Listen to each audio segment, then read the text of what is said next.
Disilahkan. Bismillahirrahmanirrahim. Assalamualaikum warahmatullahi wabarakatuh. Waalaikumsalam warahmatullahi wabarakatuh. A'udzu billahi minasy syaithanir rajim.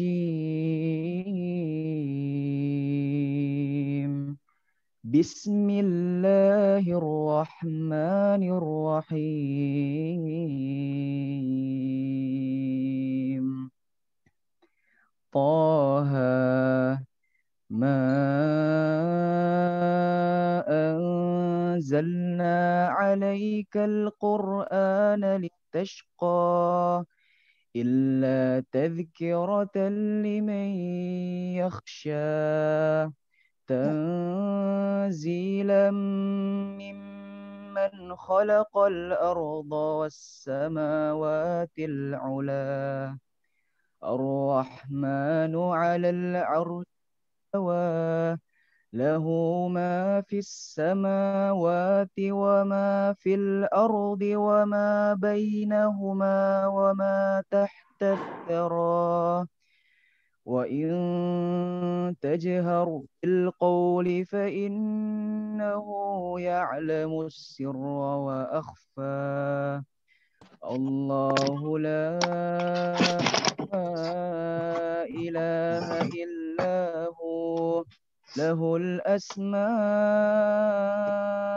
الحسنى وهل أتاك حديث موسى إذ رأى نارا فقال لأهلهم كثوا إني آنست نارا لعلي آتيكم منها بقبس أو أجد على النار هدى فلما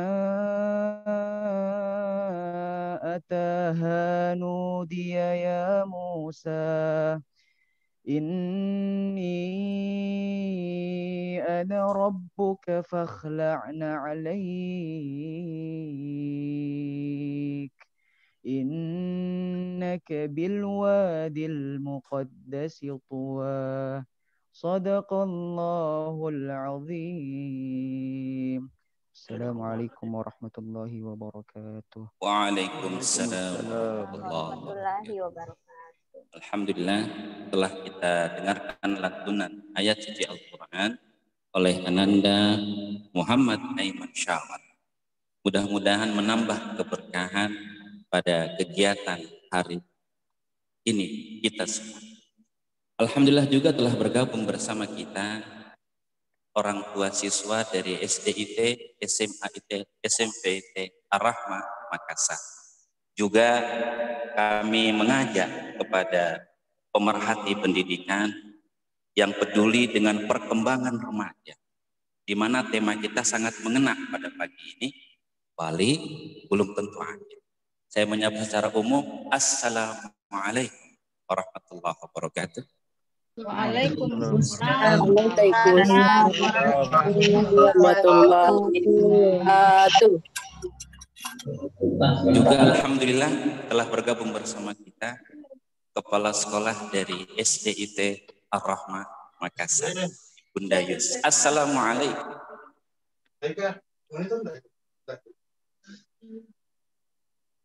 Alhamdulillah bikhair. Selanjutnya kita akan mendengarkan lantunan doa, mudah-mudahan menambah keberkahan pada kegiatan kita hari ini. Doa kita akan kita mendengarkannya dari Ustadz Zul Fadli. Kepadanya tafadhal masykurah wa mahjur.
Mohon maaf, ada kesalahan teknis, harap menunggu sejenak untuk pembacaan doa. Ayah bunda, pemirsa, ataupun para pendengar, mohon maaf atas ketidaknyamanan. Baik, bismillahirrahmanirrahim. Assalamualaikum warahmatullahi wabarakatuh. Waalaikumsalam warahmatullahi wabarakatuh. Kita berdoa sejenak. A'udzu billahi minasy syaithanir rajim. Bismillahirrahmanirrahim. Alhamdulillahi rabbil alamin. Hamdan na'imin.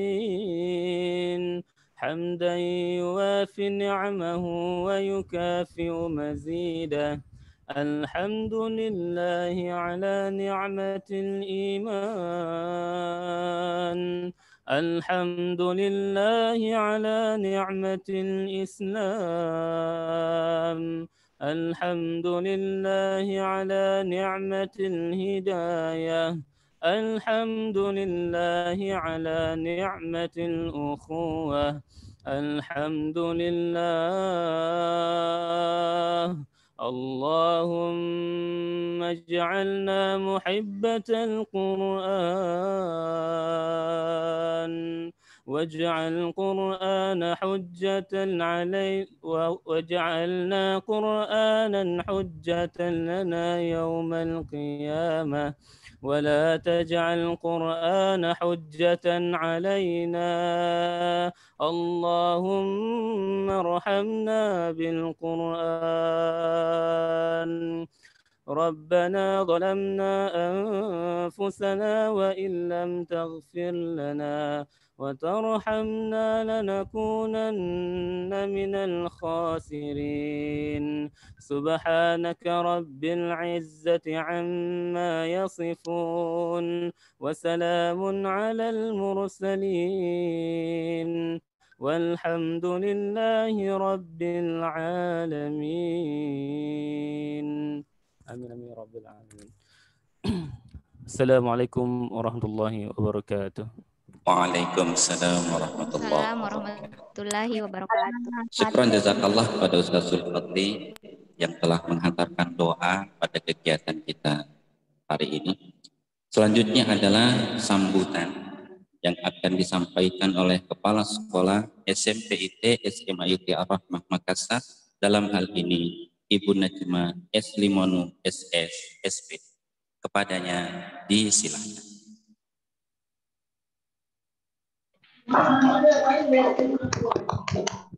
Bismillahirrahmanirrahim. Assalamualaikum warahmatullahi wabarakatuh. Waalaikumsalam warahmatullahi wabarakatuh. Saya hormati pengurus Yayasan Ar-Rahmah Sulawesi. Yang saya hormati Kepala SD IT Ar-Rahmah Ustazah Jusria Kadir Esos. Yang saya banggakan, yang saya muliakan pemateri kita hari ini Ustadz Dr. Andes Andriano Rusfi atau lebih dikenal dengan Ustadz Aat. Assalamualaikum. Waalaikumsalam Ustadz. Apa kabar Ustadz? Alhamdulillah. Ya, para orang tua hebat SIT Ar-Rahmah yang saya banggakan, yang telah bersedia ikut parenting pada hari ini. Dan tak lupa para guru-guru hebat Syed Ar-Rahmah, mulai dari SD IT Ar-Rahmah, SMP IT dan SMA IT, serta para panitia yang telah bekerja keras sehingga parenting hari ini bisa dilaksanakan. Para orang tua hebat, perlu kami sampaikan bahwa walaupun masa pandemik seperti ini, alhamdulillah Syed Ar-Rahmah tetap mengadakan kegiatan parenting, dan ini adalah kegiatan yang ketiga setelah sebelumnya ada parenting Qurani di bulan September, dan parenting kedua itu temanya Fitrah Education bersama Ustadz Hari Santosa, dan hari ini alhamdulillah kita membahas tentang pendidikan akil balik yang insya Allah akan dibawakan oleh Ustadz Aad. Semoga ilmunya sangat bermanfaat. Setelah ini bulan depan dan seterusnya insya Allah akan ada parenting series lagi yang akan diadakan oleh Syed Ar-Rahmah. Dengan perwajahan baru Syed Ar-Rahmah, insya Allah di tahun 2021 kita sudah mengadakan banyak perubahan dari sistem manajemen dan visi misi. Syed Ar-Rahmah sekarang dengan tagline baru Sekolah Kepemimpinan, religius, smart, dan kolaboratif. Insya Allah Syed Ar-Rahmah akan semakin berkembang dengan dukungan para orang tua siswa. Saya kira cukup demikian. Terima kasih. Assalamualaikum warahmatullahi wabarakatuh. Waalaikumsalam warahmatullahi wabarakatuh. Syukran jazakillah khair pada Ustazah Najma yang telah memberikan sambutan pada acara kita pagi ini. Selanjutnya, sebelum kita mendengarkan ulasan materi dari narasumber kita, perkenankan akan kami mempersembahkan profil narasumber kita kepada operator. Disilahkan menunjukkan video profil beliau.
فجرا جئت بعد العسر يسرا ربنا أعلاك قدرا يا إمام الأنبياء أنت في الوجدان حي أنت للعينين ضي أنت عند الحوض ري أنت هاد وصفي يا حبيبي يا محمد يا نبي سلام عليك يا رسول سلام عليك يا حبيب سلام عليك صلوات الله عليك يا نبي سلام عليك يا رسول سلام عليك يا حبيب سلام عليك صلوات الله عليك.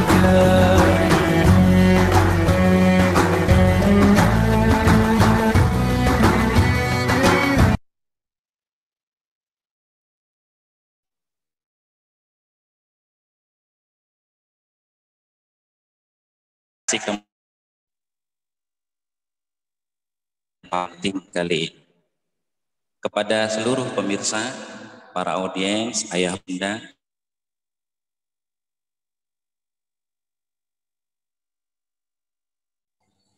inspirasi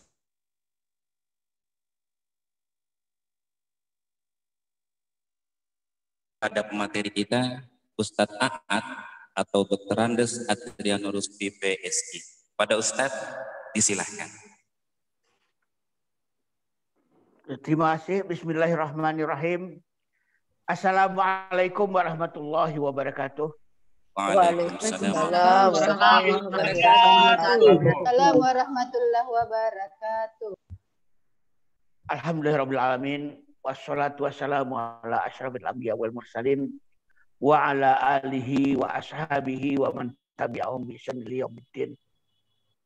Allahumma shalli wa sallim ala nabil karim Sayyidina Muhammadin wa ala alihi wa ashabihi wa man tabi'ahum bi ihsan ila yaumiddin. Faqala Allah Ta'ala fil Qur'an Karim, a'udzu billahi minasyaitonir rajim. Bismillahirrahmanirrahim. Wa nafsu wa ma sawwaha fa'alhamaha fujuraha wa taqwaha. Qad aflaha man zakkaha wa qad khaba man dassaha. Shadaqallahul azim. Ayah bunda, Bapak Ibu sekalian dirahmati Allah. Alhamdulillah pada pagi hari ini dengan nikmat iman, nikmat hidup, nikmat sehat, dan nikmat waktu yang masih Allah karuniakan kepada kita masih dipertemukan dalam rangka mengkaji ayat-ayat Allah, mencoba mengkaji sejumlah fenomena dalam hidup ini untuk memperbaiki diri kita, memperbaiki ketakwaan kita kepada Allah Subhanahu wa Ta'ala. Pada kesempatan kali ini saya akan mencoba untuk membahas tentang mendidik generasi akil baligh. Ayah bunda sekalian, istilah akil baligh barangkali merupakan istilah yang sudah sangat akrab dengan diri kita. Bahwa yang disebut dengan akil baligh itu adalah mereka-mereka yang sudah mencapai kedewasaannya. Tetapi banyak di antara kita yang tidak sadar bahwa sejak akhir abad ke-19 antara akil dewasa mental dengan baligh dewasa fisik sudah terpisah. Sudah tidak sejalan lagi.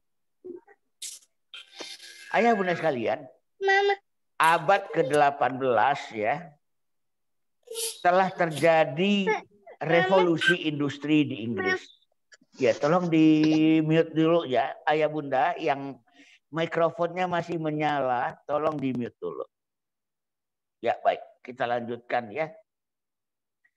Jadi saya ulangi, sejak abad ke-18 terjadi revolusi industri di Inggris yang ditandai dengan ditemukannya mesin uap. Sejak adanya mesin uap itu kemudian industri itu dipercepat. Manusia sejak saat itu otomatis dia telah menjadi buruh-buruh. Mereka-mereka yang diminta bekerja 8 jam sehari, 40 jam sepekan, dan 2000 jam setahun. Itu baru kerja efektifnya. Belum termasuk waktu yang dihabiskan untuk berangkat kerja. Belum termasuk waktu yang dihabiskan untuk pulang kerja. Di Jakarta barangkali satu contoh. Orang jam 5 pagi sudah terburu-buru berangkat kerja. Karena kalau terlambat sedikit, mereka akan berhadapan dengan sejumlah kemacetan. Pulang kerja, seringkali mereka tidak pulang dulu. Nongkrong dulu di kafe untuk menunggu waktu. Jalanan sudah mulai agak sepi. Seringkali orang tua tersebut jam 9, jam 10 baru sampai di rumah. Untuk esoknya berangkat lagi bekerja. Alhasil ayah bunda sekalian, karena revolusi industri, waktu efektif orang tua itu praktis dihabiskan di tempat kerja. Relatif tidak ada lagi waktu untuk mendidik anak-anak, untuk mengasuhnya, membinanya, membangun karakternya, sikap-sikapnya, dan sebagainya. Ketiadaan waktu ini membuat mereka itu terpaksa diserahkan ke sekolah. Sehingga umur persekolahan formal pun ya sama lah dengan umur revolusi industri, ya sekitar 200-an tahun. Ayah bunda sekalian, sekolah sebenarnya berasal dari kata skole, ya bahasa Yunani ya skole. Tempat mengisi waktu luang sebenarnya. Nah, cuman sejak revolusi industri, sekolah tidak lagi menjadi tempat mengisi waktu luang. Justru waktu efektif anak kita ada di sekolah. Sekolah sudah menjadi laundry barangkali ya. Anak diantar pagi, dijemput sore, diantar pagi, dijemput sore. Waktu itu semakin berkurang. Dulu manusia itu bersekolah setengah hari. Sekarang relatif manusia itu, anak-anak kita itu bersekolah sepenuh hari. Full day. Ya, full day. Padahal, ayah bunda sekalian, sekolah itu adalah lembaga pengajaran. Bukan lembaga pendidikan. Pengetahuan dan keterampilan mungkin bisa kita titipkan pendidikannya, pengajarannya di sekolah. Tetapi pembangunan karakter pendidikan itu sebenarnya bukan domainnya sekolah, tapi domainnya rumah. Sayangnya orang tua sudah tidak ada di rumah. Sehingga mereka serahkan semuanya ke sekolah, mereka percayakan seluruhnya ke sekolah. Membebani sekolah dengan beban yang sebenarnya bukan wilayahnya mereka. Ya. Bukan wilayahnya mereka. Nah begitu. Apa yang terjadi? Sejak orang tua sibuk bekerja dan pendidikannya dialihkan kepada sekolah, maka yang paling pertama kali terbengkalai adalah pendidikan karakter, pendidikan kedewasaan mental, pendidikan akil. Itu yang pertama kali menjadi korban. Terjadilah penundaan-penundaan kedewasaan mental. Makin lama makin terlambat. Tapi di sisi lain ayah bunda sekalian, sejak revolusi industri memang kita kehilangan waktu, tapi punya duit. Nggak punya waktu, tapi punya duit. Dengan uang yang ada di kantong, dengan uang yang ada di dompet, dengan uang yang ada di tangan, kita bisa beli gizi, kita bisa beli nutrisi. Sejak revolusi industri, jika di satu sisi kedewasaan mental itu tertunda, karena tak adanya waktu untuk mendidik mereka, di sisi lain kedewasaan fisik justru meningkat. Anak-anak kita overnutrisi. Over karbohidrat, over lemak, over protein, dan segala macam kelebihan nutrisi lain. Apa yang terjadi dengan kelebihan nutrisi itu? Ayah bunda sekalian. Mereka cepat dewasa fisik. Mereka mengalami balik sangat cepat. Mereka mengalami early puberty. Puber yang kecepatan. Ini yang terjadi setelah revolusi industri. Overnutrisi itu kemudian ditambah-tambah lagi dengan fenomena. Sudahlah asupan makanan begitu banyak. Ditambah lagi barangkali kuping terlalu sering mendengarkan kalimat-kalimat porno. Kalimat-kalimat cabul. Saya minum dulu ya.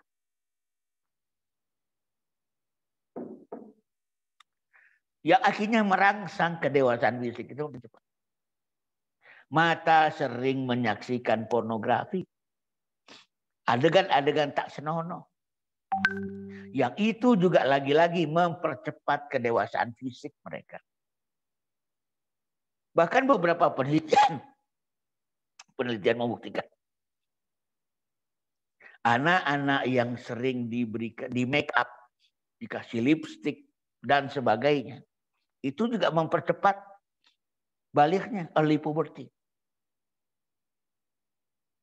Nah, sehingga sejak akhir abad ke-19 lahirlah generasi yang terlambat dewasa mental, Tapi sangat cepat mengalami dewasa fisik. Baliknya terlambat. Baliknya cepat. Tapi akilnya yang terlambat. Sudah balik, belum akil. Mereka anak-anak sudah tidak. Tapi dewasa juga masih belum. Balik itu ditandai dengan kalau yang perempuan menstruasi. Yang laki-laki mimpi basah. Ini makin cepat. Ketika saya berdiskusi dengan dokter-dokter dari Universitas Brawijaya, saya mengatakan, dok, anak-anak kita 10 tahun sudah balik, dok, sekarang. Bahkan dokter itu mengkoreksi saya, Bang Aat, sekarang bukan 10, Bang. 9 tahun sudah balik, Bang. 9 tahun sudah menstruasi, 9 tahun sudah mimpi basah, Bang.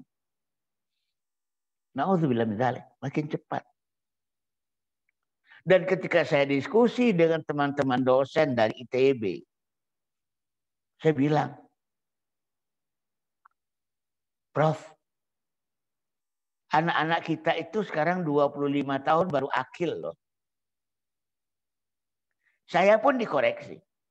Mereka mengatakan, kata siapa Bang Aat 25 tahun udah akil? Mahasiswa S3 kami Bang Aat. 27 tahun belum akil. Sudah berusia 27 tahun. Belum akil. Saya bilang apa tandanya, Prof? Bang Aat, mahasiswa S3 kita, Bang Aat, mereka itu bukan manusia mandiri yang udah dewasa. Uang kuliah mereka itu dari orang tua mereka. Biaya hidup mereka dari orang tua mereka. Ya. Sementara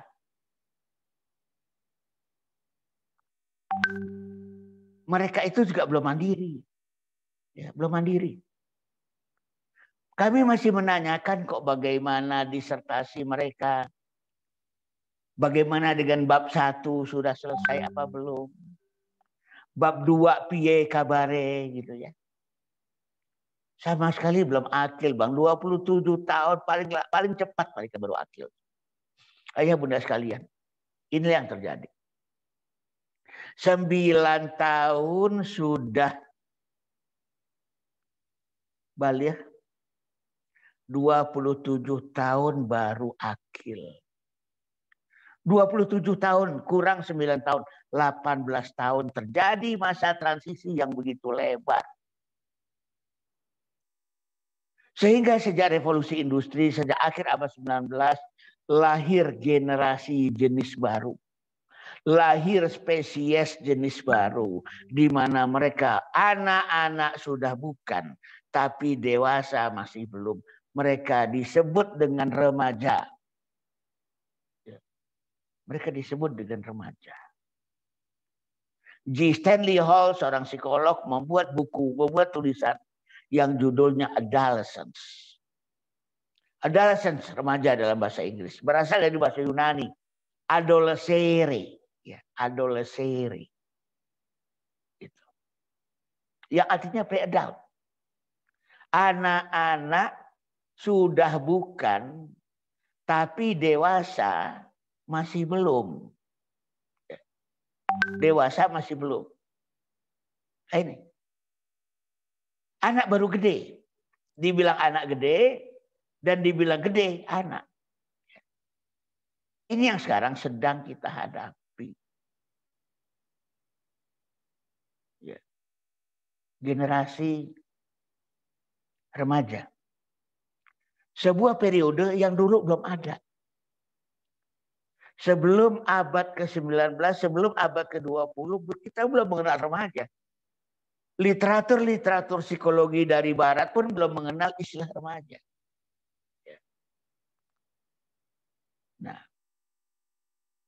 jadi apa itu remaja? Remaja adalah mereka-mereka yang bukan anak tapi juga belum dewasa. Sudah balik dewasa fisik, tapi belum akil dewasa mental. Sebuah periode yang dalam Islam tidak ada. Dalam Islam manusia itu cuma dibagi dua. Sebelum akil balik namanya anak-anak. Setelah akil balik namanya dewasa. Tidak ada istilah bukan anak tapi belum dewasa. Atau anak baru gede ABG tadi. Enggak ada. Nah begitu. Yang jadi masalah, ayah bunda sekalian, dewasa fisik, ya dewasa fisik, itu menyebabkan nafsu mereka, syahwat mereka teraktivasi. Tapi di satu sisi syahwat telah teraktivasi, nafsu telah teraktivasi. Di sisi lain akal untuk mengendalikan nafsu justru belum teraktivasi dan bahkan makin terlambat tubuhnya. Aktivasi akal itu disebut akil. Ya. Aktivasi akal itu disebut akil. Mereka sudah balik. Tapi belum akil. Mari kita bayangkan betapa seramnya makhluk yang disebut dengan remaja itu. Nafsunya sudah bergejolak. Namun akal untuk mengendalikan nafsunya belum teraktivasi. Sebentar.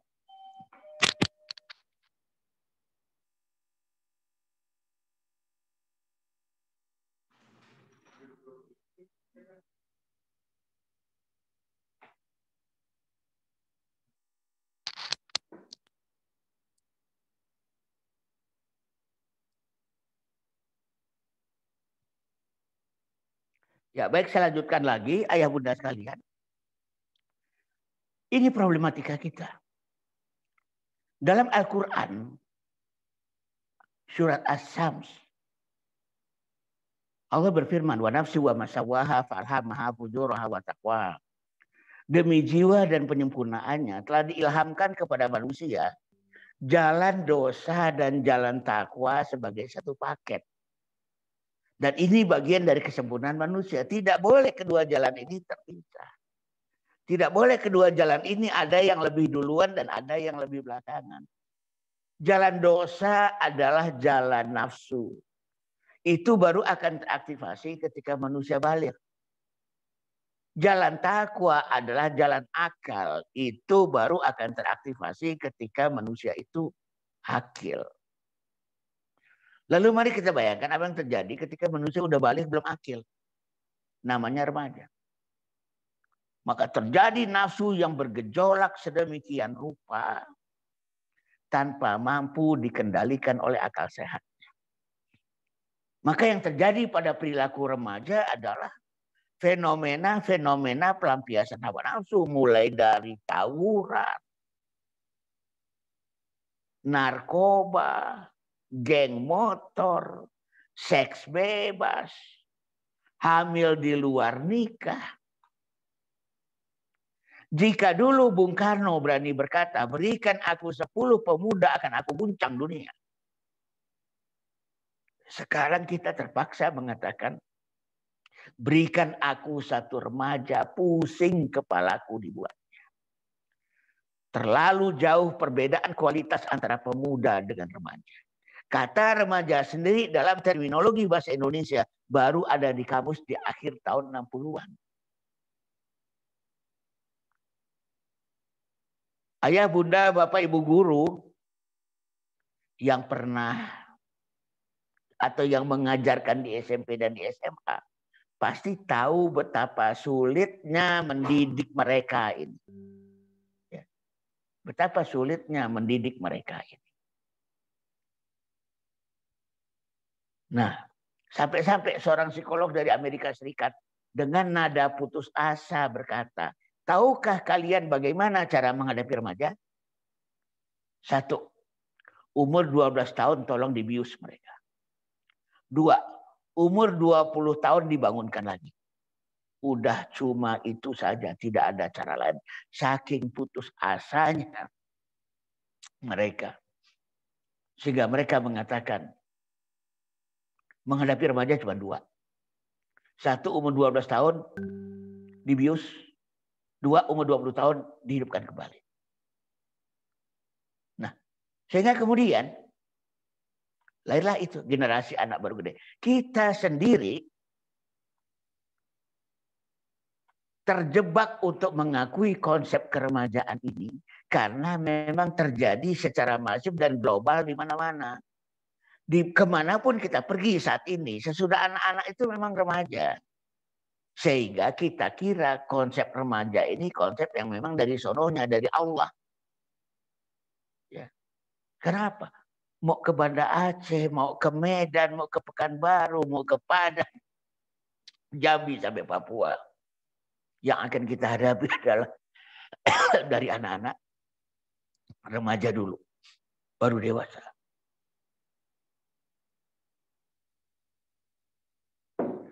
Kita mau ke Paris, mau ke London, mau ke New York, ke Meksiko, Amerika Selatan. Di mana-mana yang kita dapati adalah sesudah anak-anak itu remaja.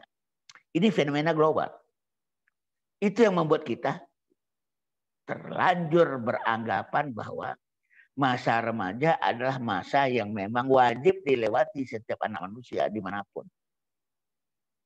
Padahal ayah bunda sekalian, kalau kita mau jeli melihat pada suku-suku terasing, sampai saat ini pun tidak dikenal yang namanya remaja. Di Provinsi Banten, di Kabupaten Lebak itu ada orang-orang Baduy. Mereka umur 12 tahun sudah dewasa, nggak ada lagi cerita remaja. Nggak ada lagi cerita remaja. Gitu ya.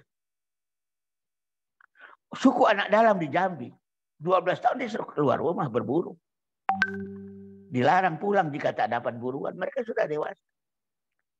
Suku Trobrian di Papua, atau barangkali di Sulawesi, suku Bajo dan sebagainya, mungkin mereka sampai sekarang pun masih dewasa. Nah begitu. Penelitian dari Margaret Mead misalnya menunjukkan kepada kita bahwa di Samoa itu tidak ada yang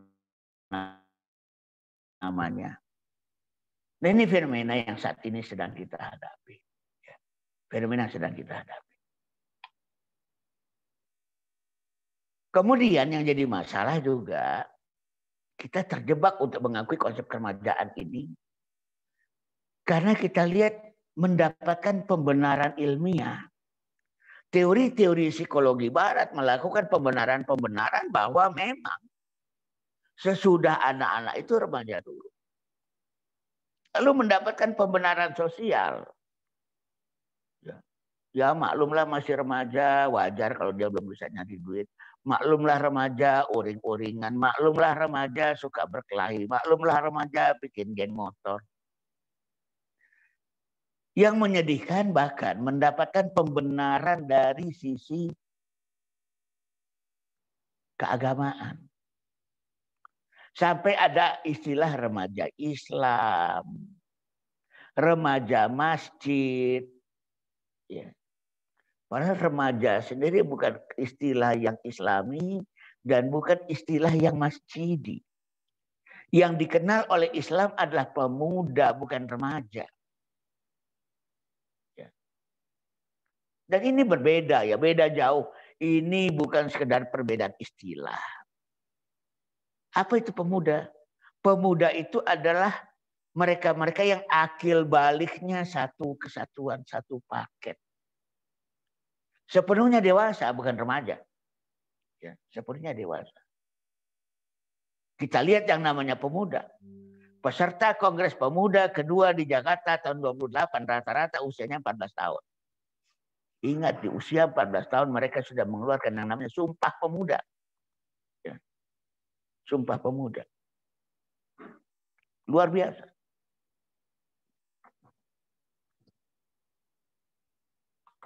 Sumpah Pemuda. Nah, kita lihat juga ya, Usama bin Zaid radhiyallahu anhu, dia jadi jenderal di umur 17 tahun.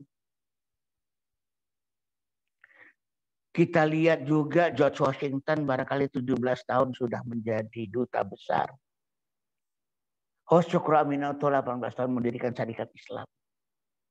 Ya. Dan seterusnya. Jadi yang pertama ya, mari kita sadari bahwa yang namanya pemuda itu satu paket akil balik. Kemudian sepenuhnya dewasa, bukan remaja. Mandiri. Matang fisik, matang mental. Bertanggung jawab.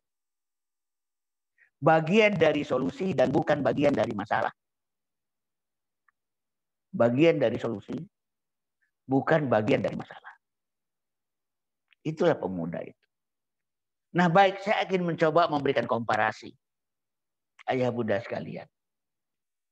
Apa itu akil, apa itu balik, dan kenapa sekarang muncul generasi yang akilnya makin terlambat dan baliknya makin cepat. Akil adalah dewasa mental, berakal, disebut akil. Ya. Syarat untuk beragama adalah akil.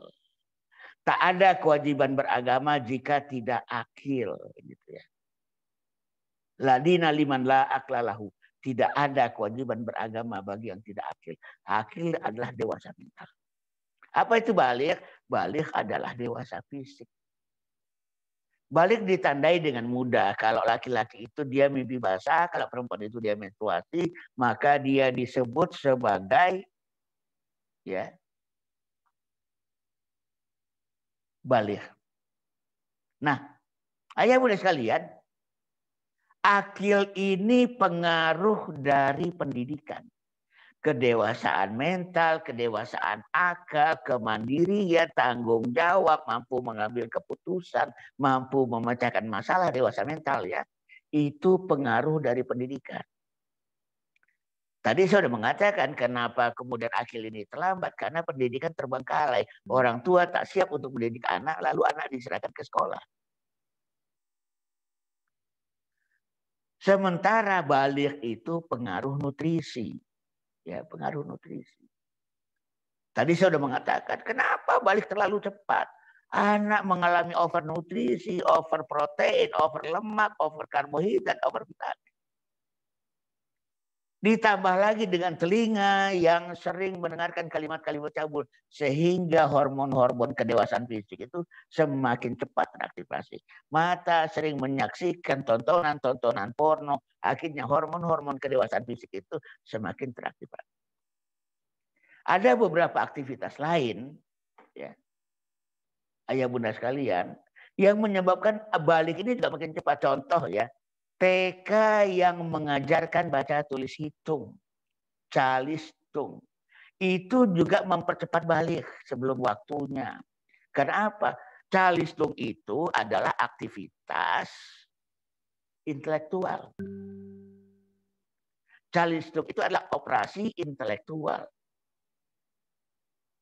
Yang sebenarnya hormonnya baru aktif di umur 7. Tapi karena sudah dirangsang lewat calistung di umur 5, jadi hormonnya pun terpaksa dipercepat keluarnya, dipercepat aktivasinya. Karena sekali lagi ini operasi intelektual. Operasi penjumlahan, operasi pengurangan, operasi perkalian, operasi pembagian, operasi penggabungan huruf menjadi kata, kata menjadi kalimat, kalimat menjadi alinea. Nah begitu. Sehingga akibatnya ya secara hormonal pun terlalu banyak yang dipacu untuk cepat matang. Anak TK diajarkan kedisiplinan. Mulai dari baris berbaris, melakukan gerak-gerak teratur dengan teman-temannya. Padahal disiplin itu, gerak teratur itu membutuhkan koordinasi gerak, sinergi gerak, kontrol gerak, dan itu membutuhkan hormon-hormon yang aslinya harusnya munculnya di umur 7. Tapi ini kan dipercepat lagi umur 5 tahun. Hormonnya dipercepat lagi gitu ya. Nah, ini yang terjadi. Jadi Kemudian juga ada beberapa persoalan-persoalan lain. Orang tua yang overproteksi. Sudahlah anak itu mengalami overnutrisi, kelebihan nutrisi, tetapi pengeluarannya minimal. Zaman saya dulu kalau toh terjadi overnutrisi, energinya banyak terkeluarkan, banyak terkuras. Main petak umpet menghabiskan berapa kalori. Main bentengan, ini istilah-istilah Betawi ya, main bentengan menghabiskan berapa kalori. Main gobak sodor menghabiskan berapa kalori. Perempuan main tali, tali merdeka, lompat tali, main salamanda. Ya. Sehingga apa yang terjadi? Walaupun anak itu mengalami nutrisi berlebih, tapi terkeluarkan lewat energi yang dikeluarkannya dalam permainan. Dia main sepeda dengan teman-temannya, bertualang dengan teman-temannya. Sekarang semua itu dilarang oleh para orang tua. Overprotective. Bagaimana nggak cepat balik?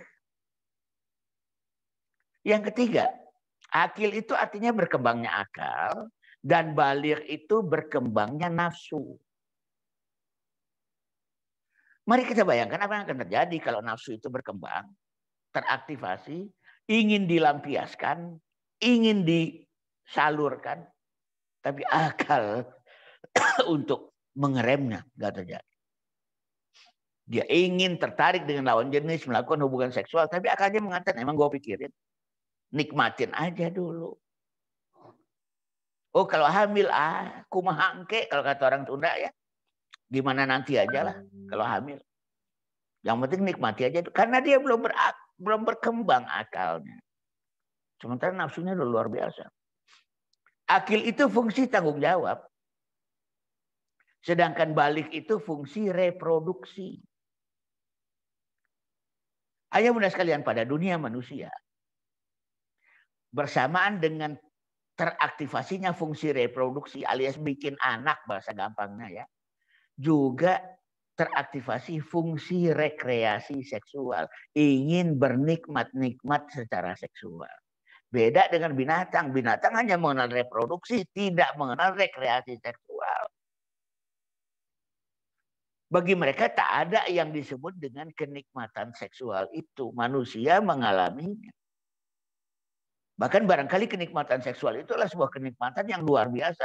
Bayangkan kalau fungsi reproduksi dan rekreasi sudah terjadi, sementara fungsi tanggung jawabnya belum terbangun.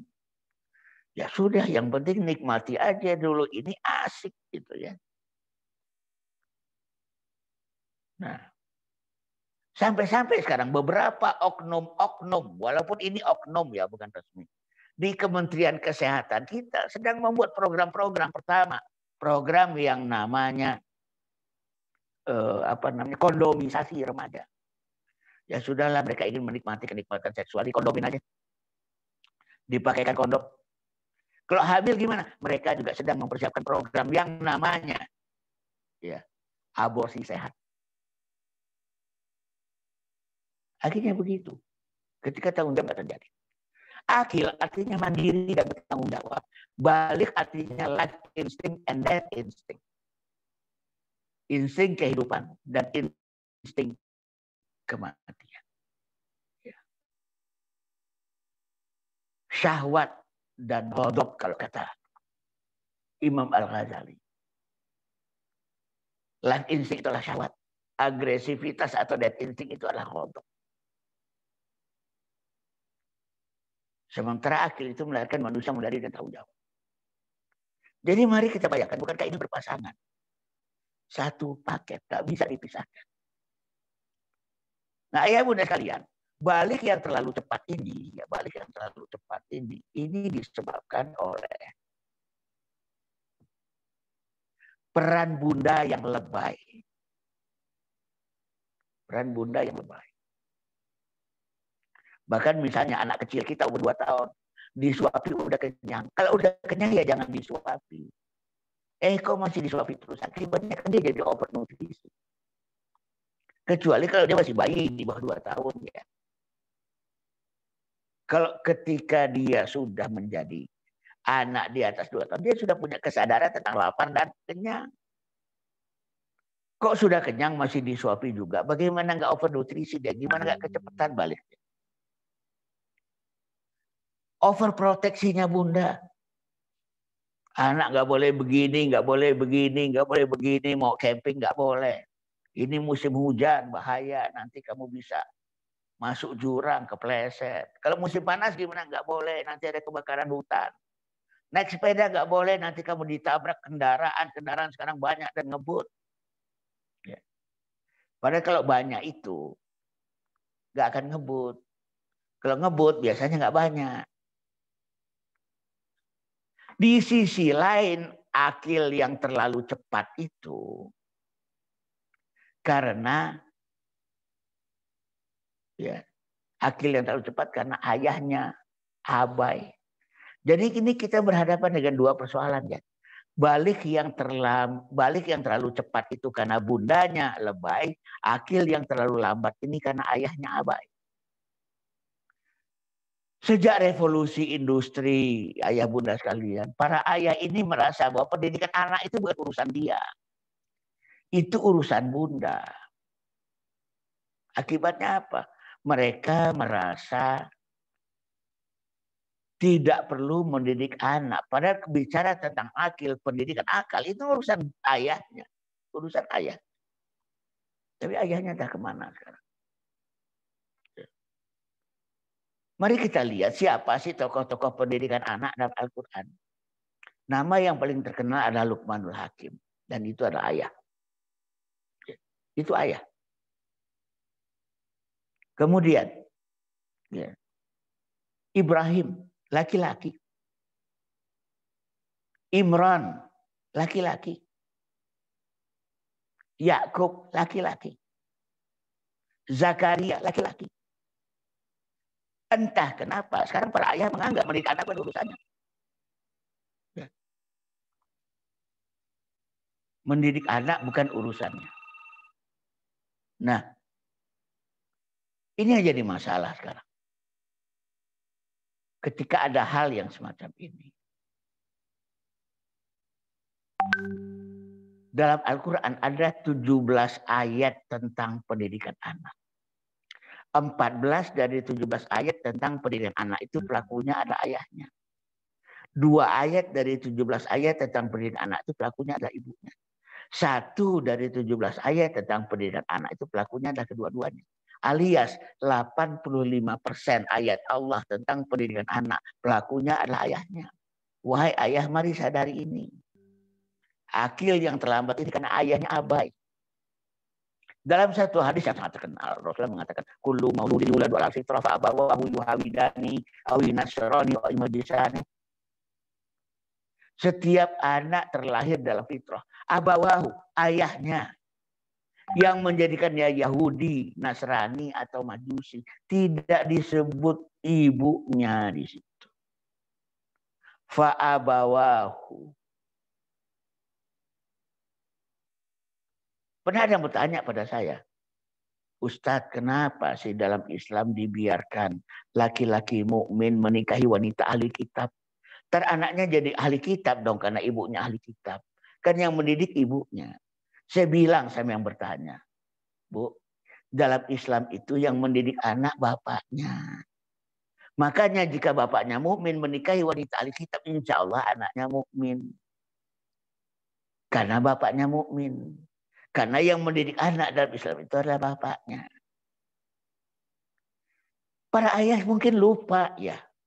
Di akhirat kelak yang akan ditanya oleh Allah tentang pendidikan anak-anaknya, tentang perilaku anak-anaknya, kan bapaknya. Bukan ibunya kan yang akan ditanya di akhirat. Di dunia ayah bisa menuding-nuding bunda. Kamu kenapa? Ngapain aja di rumah sampai anak kita habis di luar nikah? Kamu ngapain aja di rumah sampai anak kita makin narkoba? Tapi ingat, semua pertanyaan tadi Allah ajukan di akhirat kepada bapaknya, bukan pada ibu. Kebetulan pula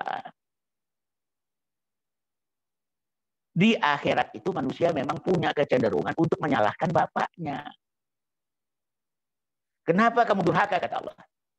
Manusia akan menjawab di akhirat. Nah, tapi kami mengikuti ajaran dan perangai bapak kami.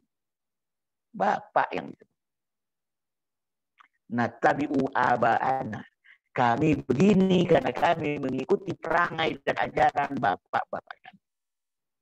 Sampai Allah kemudian mengatakan, awalau kanu aba'ukum la yaqiluna syai'an wa la ya'lamun.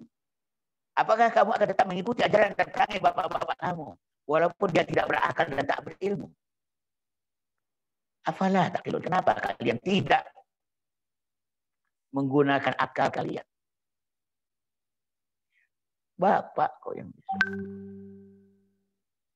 Sampai-sampai dalam satu hadis riwayat Hakim dan Tabrani.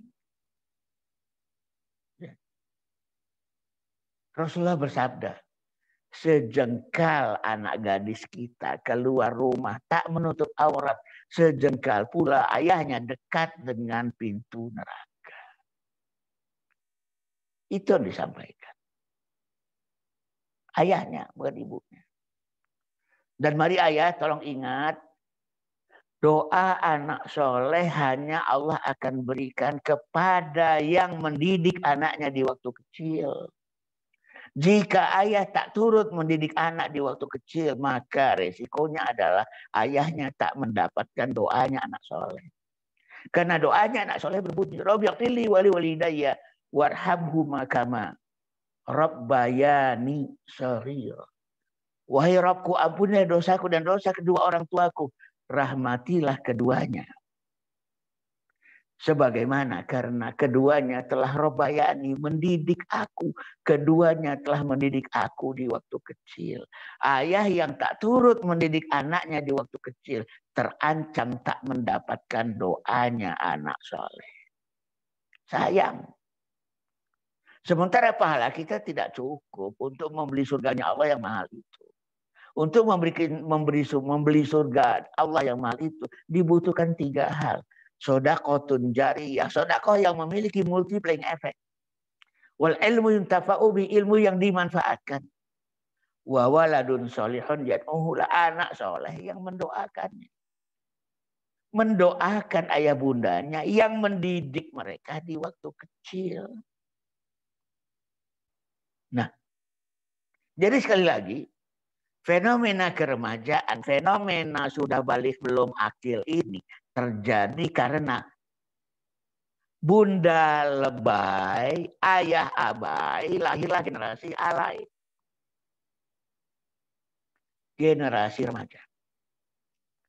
Mari, ayah bunda sekalian, mulai dari sekarang kita tekadkan, kita didik anak kita menjadi pemuda, bukan menjadi remaja. Belajar dari sekarang untuk tidak lagi menggunakan istilah remaja.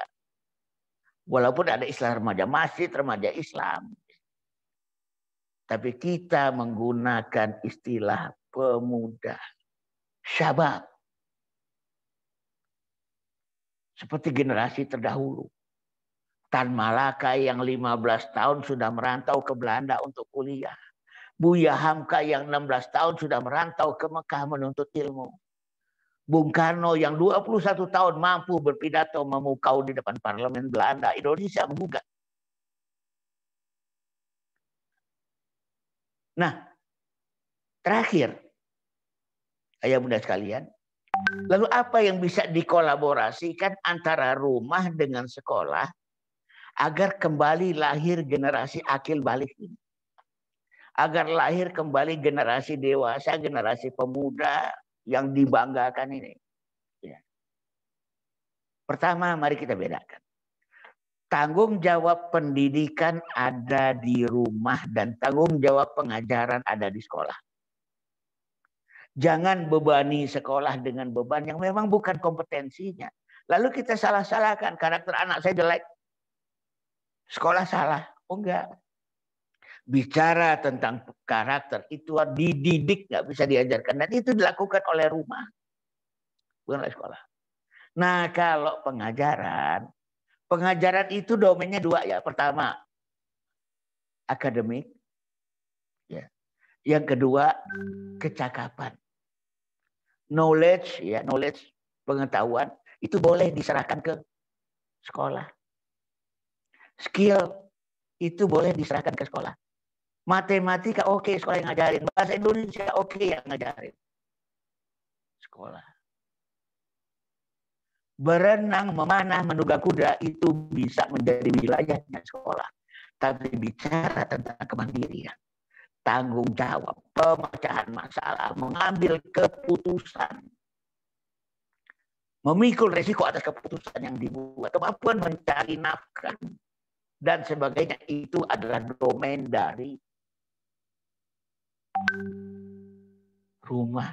Ya, domain rumah. Yang kedua, mari kita sadar, pendidik utama itu rumah. Sampai kapanpun, pendidik utama adalah orang tuanya. Aspek-aspek penunjang dari sisi knowledge dan skill itu boleh diserahkan ke sekolah, penunjang sifatnya. Para ulama dari dulu sudah mengatakan, wahai ayah bunda Anda yang mendidik anak Anda sholat. Nah, tapi tentang rukun sholat yang 13 itu apa saja, itu boleh diserahkan ke sekolah.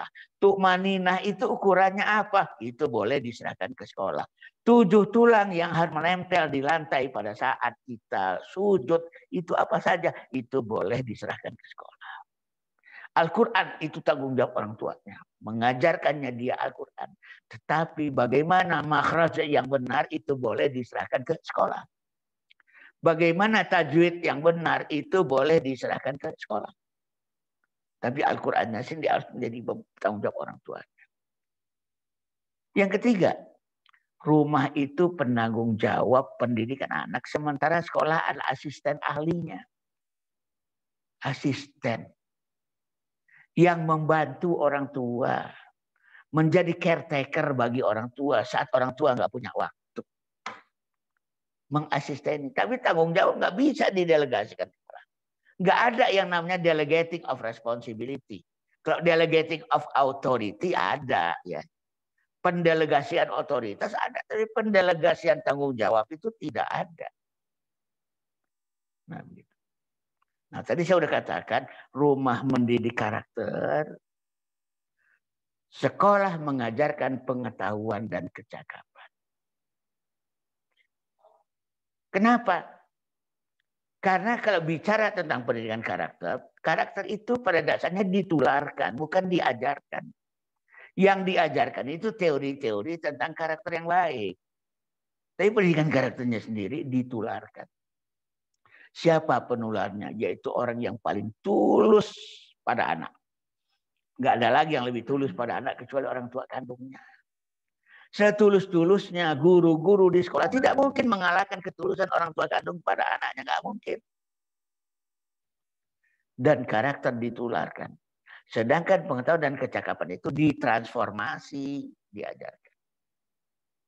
Kemudian, ya, kolaborasi rumah dengan sekolah bisa dilakukan dalam bentuk untuk pendidikan karakter yang kita tidak tega lakukan pada anak kita, boleh minta bantuan sekolah.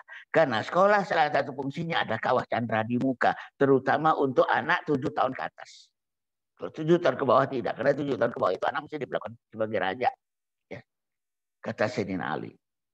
Tapi 7 sampai 12 tahun itu mesti ditempa. Mereka itu bagaikan budak dan tawanan, kata Sayyidina Ali. Dididik candra di muka. Untuk hal-hal yang kita tidak tega lakukan oleh orang tuanya langsung, maka sekolah ada mitra teganya. Orang tua. Sama dengan dokter ya. Dokter itu nyuntik anak orang mungkin gampang saja buat mereka. Tapi menyuntik anak sendiri bagi mereka bukan hal yang mudah. Gak tega. Lalu apa yang dilakukan? Meminta bantuan dokter lain, perawat lain, atau mantri lain.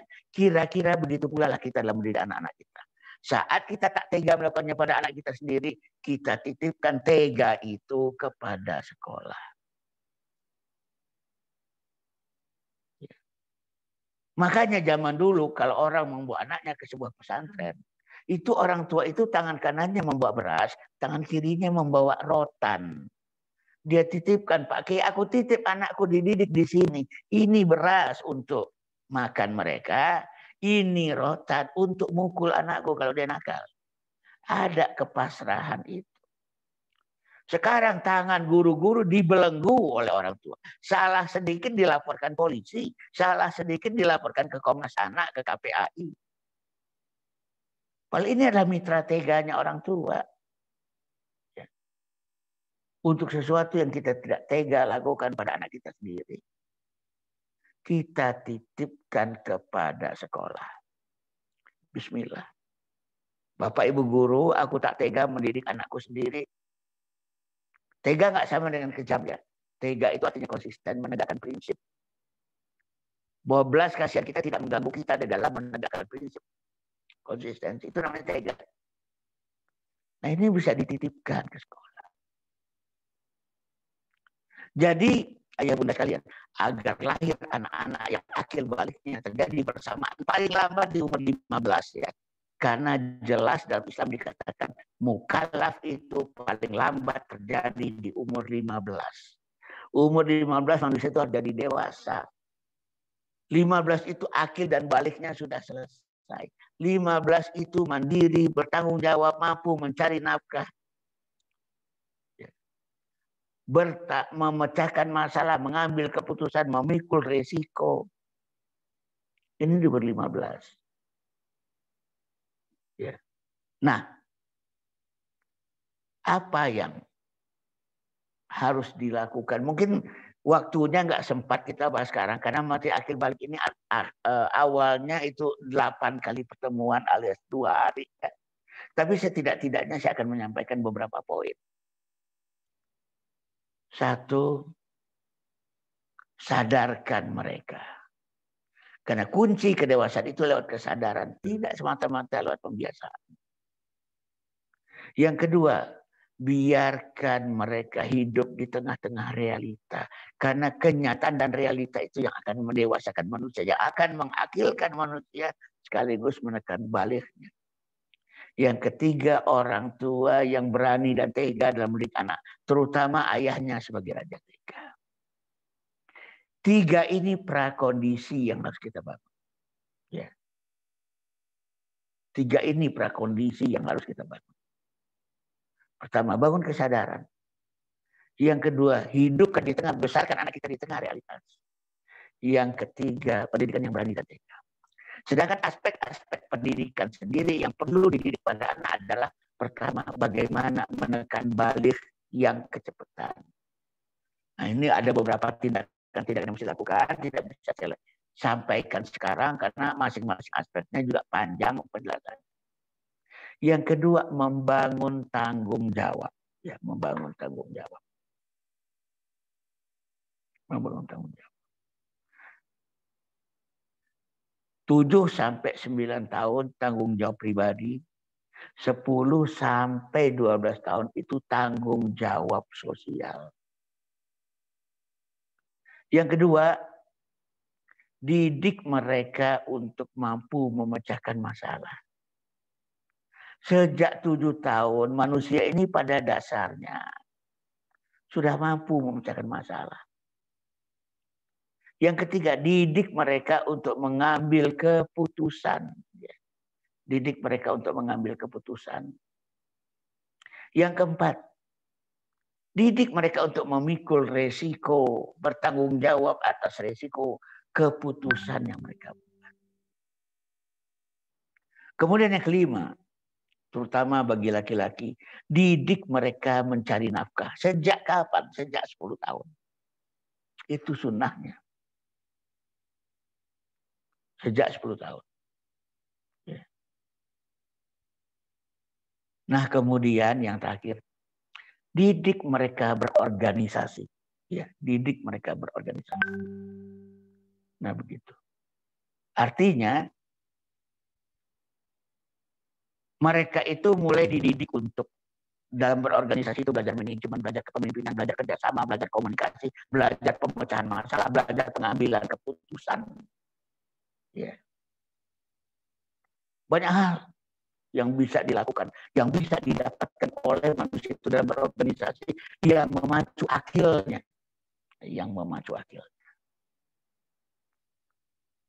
Nah ini bisa kolaborasi antara rumah dengan sekolah. Ya. Beberapa sekolah SD sudah saya dorong-dorong. Bisa nggak sejak kelas 4 sudah ada yang namanya organisasi murid. Saya menyebutnya OMIS, ya, organisasi murid intra sekolah. OMIS. Kalau di SMP, SMA ada yang namanya OSIS. Pas kuliah ada yang namanya BEM. Bisa nggak kita? Sejak kelas 4 SD. Ketika manusia udah belajar tentang tanggung jawab sosial, kemampuan sosial, dan kecakapan sosial. Dirikan organisasi murid. Namanya nggak harus OMIS loh ya. Namanya bisa banyak. Apapun. Sekolah Alam Bangka Belitung misalnya di Provinsi Bangka Belitung.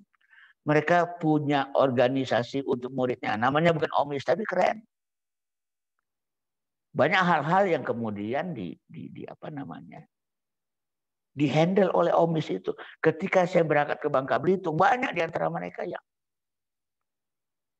menghandle saya, udah diserahkan kepada murid-murid.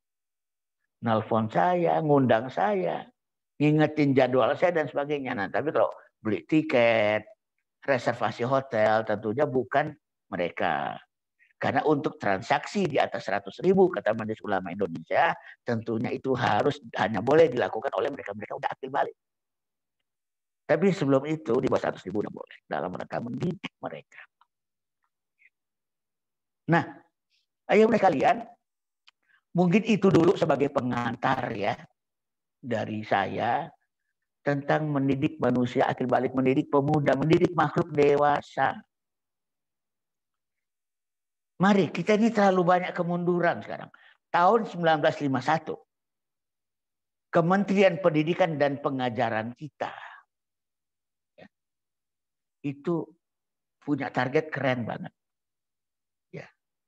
Undang-Undang Pendidikan dan Pengajaran Republik Indonesia tahun 51 menyatakan putra-putri Indonesia yang telah berusia 15 tahun harus sudah mampu melaksanakan fungsi dan tanggung jawab orang dewasa. Ya. Itu Undang-Undang Pendidikan dan Pengajaran kita loh, tahun 51. Putra-putri Indonesia yang telah berusia 15 tahun harus mampu melaksanakan fungsi dan tanggung jawab orang dewasa. Artinya apa? Orang tua kita dulu di tahun 50-an, umur 15 tahun dia sudah bisa bilang sama orang tuanya, Bunda, ini ada sedikit uang untuk beli sirih. Tapi sekarang, 25 tahun, mahasiswa-mahasiswa kita masih bilang pada bundanya atau ayahnya, ayah uang kuliah mana? Terlalu banyak kemunduran itu. Kira-kira demikian ya. Kita akan lanjutkan dengan sesi diskusi dan tanya jawab. Cuman saya mohon maaf kalau agak ada sedikit gangguan karena untuk sesi diskusi dan tanggung jawab ini saya akan lakukan di atas kendaraan ya. Karena saya sebentar lagi akan dijemput ke Masjid Salman ITB. Tapi tetap kita akan ada diskusi tanya jawab walaupun mungkin ada sedikit gangguan nantinya ya ketika saya di jalan. Sekian saja, terima kasih. Bila taufiq wal hidayah. Wassalamualaikum warahmatullahi wabarakatuh. Assalamualaikum warahmatullahi wabarakatuh. Syukran jazakallah khair Ustaz Aat telah memberikan penjelasan, pencerahan tentang balik belum tentu akid. Tentu para pemirsa, ayah bunda, ada pertanyaan, ada juga komentar. Namun sebelum itu, saya mengajak yel-yel sekitar 20 detik ya, sebelum kita. Jika saya berkata seminar parenting seri 3, saya harap audiens berkata yes, yes, yes. Dan saya berkata takbir, Allahu Akbar, Allahu Akbar. Kiranya berkenan ayah bunda, ustadz ustazah dan para pemirsa untuk menggerakkan sedikit urat-urat saraf kita untuk menambah semangat kegiatan kita. Seminar parenting series 3.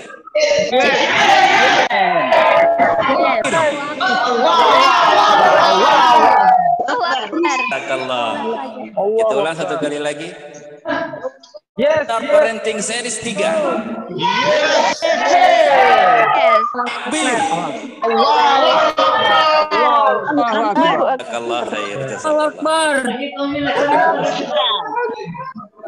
Oke, sambil ayah bunda pemirsa di rumah menyiapkan pertanyaan-pertanyaannya, akan ditemani dengan persembahan video dari PPDB SIT Ar-Rahmah, SDIT Ar-Rahmah, SMP IT Ar-Rahmah, SMA IT Ar-Rahmah. Selamat menyaksikan.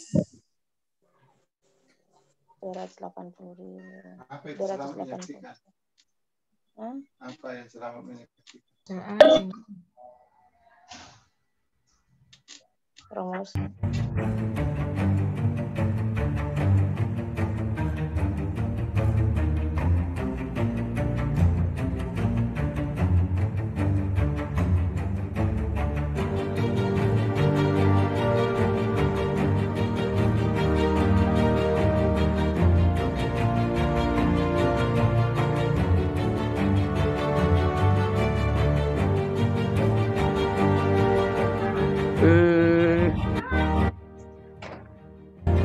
Oh, berat. Mana lagi yang lain? Abisan dulu ya. Udah makan belum? Makan di situ aja.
Itulah persembahan video dari PPDB SIT Ar-Rahmah untuk ayah bunda yang ingin putra putrinya atau putra putri teman kerjanya, juga putra putri dari famili yang lain bergabung bersama kita di SIT Ar-Rahmah. Link pendaftaran dapat ayah bunda lihat di kolom chat. Dan insya Allah 1 Desember itu sudah membuka pendaftaran. Selanjutnya kita akan diskusi sesi tanya jawab dengan sistem selang-seling antara raise hand dan chat kolom. Yang pertama ada pertanyaan dari Jafar. Sebelumnya saya menyapa kepada narasumber kita, mudah-mudahan sudah dapat berkomunikasi dengan baik. Assalamualaikum Ustaz. Waalaikumsalam warahmatullahi wabarakatuh. Ya, jazakallah khair. Meskipun Ustaz dalam kesibukan tetap memberi waktu untuk kami belajar banyak. Alhamdulillah materinya mencerahkan dalam banyak hal bagi kami. Ini Ustaz ada pertanyaan dari salah satu audiens kita, Jafar. Belajar baca tulis di awal, efeknya apa Ustaz? Mungkin maksudnya tadi berkenaan dengan calistung yang di TK dapat mempengaruhi balik yang lebih cepat. Ini pertanyaannya, baca efeknya apa Ustaz? Iya, efeknya banyak ya. Tadi saya sudah menyampaikan bahwa di antaranya terpaksalah hormon intelektual yang harusnya muncul di usia 7 terpaksa mengalami percepatan. Kalau dalam agama kita sama-sama tahu bahwa yang namanya mumayyiz ya, yang namanya mumayyiz itu terjadi di umur 7. Mumayyiz itu kemampuan intelektual ya, kemampuan kategorik, membedakan benar salah, baik buruk, indah jelek gitu ya, itu namanya usia mumayyiz. Usia mumayyiz itu di umur 7. Kalau calistung diajarkan di bawah itu terpaksa seakan-akan kita memaksa mumayyiz itu jadi lebih cepat ya, tamyiz itu jadi lebih cepat. Itu salah satu saja. Kemudian dampak-dampak yang lain itu ada banyak. Misalnya begini, pendidikan di bawah 7 itu ada sekurang-kurangnya ya, pendidikan iman, pendidikan ego dan individualitas, kemudian juga pendidikan motorik, kemudian pendidikan emosional gitu ya. Ini pendidikan yang sangat penting ya. Nah, cuman gara-gara waktu terhabiskan untuk calistung, ini terbengkalai semua. Pendidikan iman dan akidah sekarang ini jadi anak tirinya pendidikan ya. Anak tirinya. Padahal waktu yang paling tepat mendidik iman itu sebenarnya di bawah 7. Ya. Di bawah 7. Nah, ini banyak hal yang terbengkalai. Belum lagi hal-hal lain ya. Dalam konsep pendidikan itu sebenarnya berlaku kaidah. 1, tepat pada waktunya. Karena nggak selalu lebih cepat itu selalu lebih baik dalam pendidikan ya. Yang kedua, sudah mampu dan sudah perlu. Walaupun sudah mampu tapi belum perlu ya jangan gitu ya. Karena dampaknya di masa depan itu cukup luas gitu loh. Nah, itu satu contoh aja gitu ya. Nah, sementara itu dulu, Mas. Ya, nah, Ustaz, jazakallah. Banyak pengaruh dan efek yang terjadi ketika anak-anak itu dibelajarkan calistung di bawah usia 7 tahun. Mengingat mumayyiz adalah di usia 7 tahun. Jazakallah khair, Ustaz. Kemudian pertanyaan langsung, raise hand. Ada yang mau raise hand dari para pemirsa, ayah bunda? Atau ustaz-ustazah? Tafadhal. Bisa bertanya, Ustaz? Sangat Ya, bisa, silakan. Bunda. Sangat bisa. Tafadhal. Saya mulai, Ustaz ya. Ya, bisa sebut nama Bunda. Oh iya. Dari Assalamualaikum warahmatullahi wabarakatuh. Waalaikumsalam. Perkenalkan, nama saya Bunda Nashwa dari SDIT Ar-Rahmah. Alhamdulillah sudah diberi kesempatan untuk menjadi bagian dari seminar parenting bersama Ustadz Aat. Jazakallah khair Ustadz atas pencerahannya. Ya, saya ibu dari 4 orang anak. 2 orang itu sudah mengalami fase balik usia SMP kelas 3 dan SMP kelas 1. Dan saya mungkin dengan suami merasa bahwa luar biasa ya. Maksudnya saya merasa bahwa menjadi orang tua seutuhnya itu justru ketika anak-anak sudah balik. Ya, saya merasa seperti itu, Ustaz. Karena betul-betul tantangannya, terus energi yang kami gunakan serasa harus full ya untuk betul-betul mengarahkan mereka ke arah yang lebih baik. Nah, tadi dari penjelasan Ustadz Aat tadi, saya sempat menangkap beberapa poin. Yang pertama, tadi disampaikan Ustadz bahwa anak-anak itu kita biarkan mereka hidup dalam realita. Terus, yang kedua, peran ayah khususnya harus menjadi raja tega. Ini mungkin menjadi kontradiksi buat saya, Ustadz, buat kami ya sebagai orang tua, karena di sisi lain kami dituntut untuk misalnya membiarkan mereka dengan hidup dalam realitas, sementara kita tahu bahwa realitas anak-anak sekarang itu sangat dekat dengan gadget, game dan lain-lain seperti itu. Terus di sisi lain kita juga diminta untuk menjadi khususnya ayah ya untuk menjadi raja tega. Nah, kedua hal ini kira-kira kapan bisa dipakai dalam keadaan seperti apa, Ustadz? Mohon arahannya seperti apa. Karena itu tadi, jadi dua kata yang mungkin menurut kami sangat susah untuk betul-betul kami komparasikan dalam mendidik anak-anak yang di usia balik seperti itu. Jadi kapan, terus dalam dalam kondisi seperti apa dua hal ini berlaku. Jadi seperti itu, Ustadz. Jazakallah khair atas penjelasannya, Ustadz. Semoga diberikan selalu kemudahan dan kesehatan. Assalamualaikum. Ya. Waalaikumsalam. Bisa langsung dijawab, Ustadz. Tafadhol. Ya, jadi justru begini ya. Anak-anak itu begitu asik dengan gadget saat ini karena mereka nggak diizinkan terlibat dalam realita. Terpaksa mereka masuk ke dalam realitas virtual. Jadi gini, anak-anak itu ingin bertualang. Ya. Di bawah 7 tahun, anak itu penuh dengan fantasi dan imajinasi. Di atas 7 tahun, mereka itu hobi eksplorasi. Fantasi, imajinasi plus eksplorasi itu namanya petualangan. Tapi kan sekarang dilarang oleh orang tua. Naik gunung nggak boleh, naik sepeda nggak boleh, jalan keluar kota nggak boleh. Terpaksa lah mereka itu mencari gadget, ya. Nah gitu, mencari gadget untuk menjadi pengganti permainan petualangan mereka. Makanya di gadget pun yang mereka cari itu games-games petualangan pada dasarnya. Ya. UNICEF misalnya 4 tahun yang lalu mengeluarkan rilis 14 game yang berbahaya bagi anak. Itu 13 diantaranya itu games petualangan ya.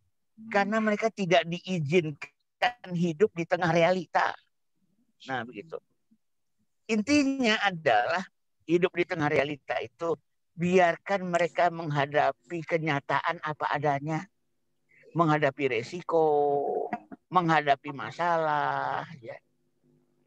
Bahkan di dalam surat Al-Baqarah ayat 214 Allah mengingatkan. Anak yang rajin sholat, rajin puasa, rajin ngaji, rajin hafal Quran, rajin berinfak. Tapi nggak pernah menderita dalam hidupnya. Itu nggak akan masuk surga ya, mohon maaf ya. Silakan dibaca surat Al-Baqarah 214. Benar nggak pernyataan saya? Bahwa mereka yang belum pernah menderita dalam hidupnya nggak akan masuk surga. Ya. Walaupun dia ibadahnya rajin. Am hasibtum an tadkhulul jannah walamma ya'tikum masalul ladzina khalau min qablikum masatumul ba'sa wa sarra wa dharra wa zulzilu hatta yaqula rasulullah ladzina amanu mata nasallahu ala inna nasallahi qarib. Apakah kalian mengira kalian akan masuk surga? Padahal belum kalian derita apa-apa yang telah diderita oleh orang-orang sebelum kalian. Mereka ditimpa oleh kesusahan, kesulitan, dan gonjang-ganjingnya hidup. Sampai Rasul dan orang-orang beriman bersama mereka nyaris nggak tahan dengan penderitaan itu dan bertanya, kapan datangnya pertolongan Allah? Bahwa sesungguhnya pertolongan Allah itu amat dekat. Nah, kapan manusia itu dilibatkan dalam realita hidup? Tentunya di umur 7 tahun ke atas. Kalau 7 tahun ke bawah belum. Ya, mereka itu dijadikan raja, dimanja pada dasarnya di bawah 7 tahun itu. Tapi di atas 7 tahun mereka udah dijadikan tawanan itu. Nah, gitu ya. Itu. Kemudian tadi tentang tega, ya. Tanpa tega tidak ada akil balik. Karena pendidikan akil balik itu adalah pendidikan yang barangkali memang mendidik mereka dengan cara yang cukup keras, tapi bukan kejam ya. Saya ingin memberikan sedikit ilustrasi. Ini gara-gara nggak tega ya. Seekor ulat akan menjadi kupu-kupu. Lalu dia membelitkan dirinya dengan kepompong. Setelah beberapa waktu kemudian dia udah siap menjadi kupu-kupu dewasa. Ya, dia siap menjadi kupu-kupu dewasa. Dia berjuang mati-matian merobek-robek kepompong yang membelit tubuhnya. Ya, karena udah siap menjadi kupu-kupu. Rupanya ada anak kecil yang tidak tega melihat beratnya perjuangan kupu-kupu keluar dari kepompong. Diambil gunting, diguntinglah kepompong itu. Sehingga sang kupu-kupu muda itu bisa keluar dari kepompong dengan cara yang sangat mudah. Nggak perlu lagi berjuang ya. Tapi apa yang terjadi kemudian?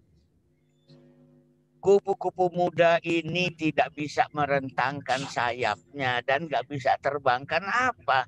Tulang sayapnya lemah. Karena tulang sayap itu akan kuat kalau dia dibiarkan berjuang merobek-robek kepompong. Itu yang akan memperkuat tulang sayapnya. Ini kan digunting kepompongnya gara-gara nggak tega ya. Nah akibatnya nggak bisa merentangkan sayap, nggak bisa terbang, nggak bisa cari makan. 2 hari kemudian kupu-kupu ini mati. Gara-gara ada yang tidak tega menghadapinya. Nah, ini satu contoh lainnya ya. Dan kalau ditanya sejak kapan sama ya. Pendidikan di kehidupan, pendidikan yang berani dan tega itu baru boleh dilakukan pada anak 7 tahun ke atas. Terima kasih ya. Iya. Jazakallah atas jawaban dari Ustadz Aat dan juga ilustrasinya yang sangat menggugah. Bukan hanya kami sebagai guru-guru, mungkin juga ayah bunda dan para pemirsa, para pendengar sungguh mengena ilustrasi yang Ustadz sampaikan. Selanjutnya kembali kepada raise hand untuk pertanyaan dari Ibu Afni Musdalifah. Tafadhal Ibu Afni. Sebutkan nama bunda dan juga nama putra atau putrinya.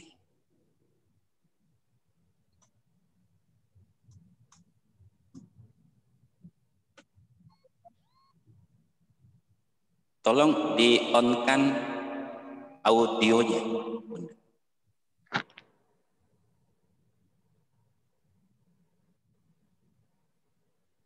Suaranya belum terdengar.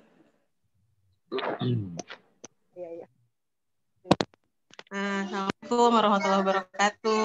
Waalaikumsalam warahmatullahi wabarakatuh. Ya, jazakallah khair untuk materinya Bapak Ibu Ustadz yang luar biasa. Putra-putri saya sebenarnya masih balita, cuma diberikan linknya dan ya qadarullah maksudnya mungkin ini Allah cara-cara Allah gitu ya untuk saya belajar gitu.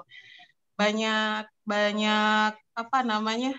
Banyak kekhawatiran sesungguhnya ya sekarang. Tadi terkait calistung, tantangannya adalah mungkin orang-orang yang belajar, kemudian orang-orang yang mendapatkan pengetahuan bahwa paham bahwa calistung ini memang tidak boleh diajarkan di usia yang sangat dini. Tetapi realitas di dunia pendidikan, anak-anak ketika harus masuk ke SD, itu persyaratan utamanya adalah anak-anak ini minimal sudah bisa baca dan sudah bisa menghitung, minimal sudah bisa baca. Dan jadi itu menjadi prasyarat utama sehingga orang tua kejar-kejaran nih. Oh, anak saya belum bisa baca, anak saya belum bisa ini, gimana nanti masuk sekolah? Jadi pressure tersendiri. Beberapa sekolah yang terbaik pun di Jakarta maupun di Makassar setahu saya menggunakan standar ini hingga sekarang, walaupun sudah banyak dikritisi gitu ya. Tetapi ya sistem yang susah diubah atau seperti apa. Yang kedua, saya dan suami itu sudah mulai berpikir nih Ustaz, apakah sebaiknya saya memilih untuk homeschooling saja sampai untuk supaya kita bisa pantau nih anak-anak tumbuhnya seperti apa, dia tetap bersama kami, tetapi kebutuhan dia akan edukasi tetap terpenuhi dan kebutuhan dia akan hak-hak yang lain juga terpenuhi. Mungkin seperti itu. Kalau misalnya Ustadz sendiri bagaimana begitu antara homeschooling dan sekolah konvensional yang ada sekarang? Jazakallah khair Ustadz untuk jawabannya. Terima kasih. Ya, jazakallah atas pertanyaannya Bunda. Mungkin langsung saja kepada Ustadz Aat untuk memberi jawaban dan penjelasan. Tafadhal Ustadz. Oh iya, Ayah Bunda mengingatkan sebentar lagi akan jalan kaki. Jadi videonya saya off-kan ya. Videonya saya off-kan dan saya akan menjawab lewat suara saja. Siap. Ya, nama Ustaz. Oke. Ya, baik. Jadi begini Bunda. Pertama yang ingin saya sampaikan adalah tentang calistung ini memang terlalu banyak.